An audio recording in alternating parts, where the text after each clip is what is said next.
নমস্কার। আচ্ছা, আপনি কি কখনো ভেবে দেখেছেন আমি কি শুধু দুঃখী নাকি আমি ডিপ্রেশনে ভুগছি?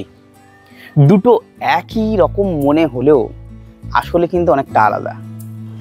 দুঃখ হলো একটা প্রাকৃতিক মানবিক অনুভূতি।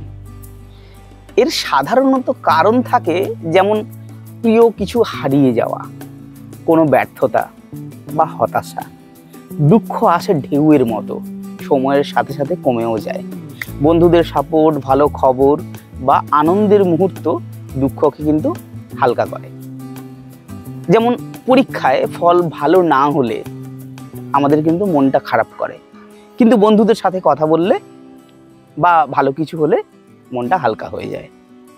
ডিপ্রেশন বা বিষণ্ণতা এটা শুধু অনুভূতি নয়, এটা একটা মানসিক স্বাস্থ্য সমস্যা। এটা সপ্তাহের পর সপ্তাহ, মাসের পর মাস স্থায়ী হতে পারে, অনেক সময় কোনো নির্দিষ্ট কারণ ছাড়াও। এতে ঘুম, খাওয়া দাওয়া, মনোযোগ, এনার্জি সব কিছুর ওপরেই কিন্তু প্রভাব পড়ে। মানুষ নিজেকে শূন্য, নিরাশ বা অনেক সময় অমূল্য মনে করে। যেমন আগে যেসব কাজ করতে ভালো লাগতো সেগুলোতে কিন্তু আর আনন্দ তেমন পায় না।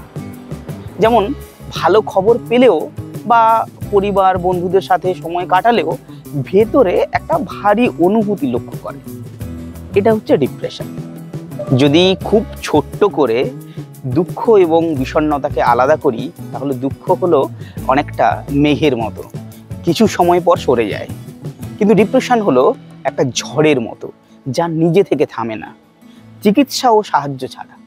দুঃখ জীবনের অংশ, কিন্তু যদি সেই দুঃখ গভীর হয়, ভারী হয়, দীর্ঘস্থায়ী হয় আর আপনার প্রতিদিনের জীবনকে প্রভাবিত করতে শুরু করে, তাহলে সেটা হয়তো ডিপ্রেশন।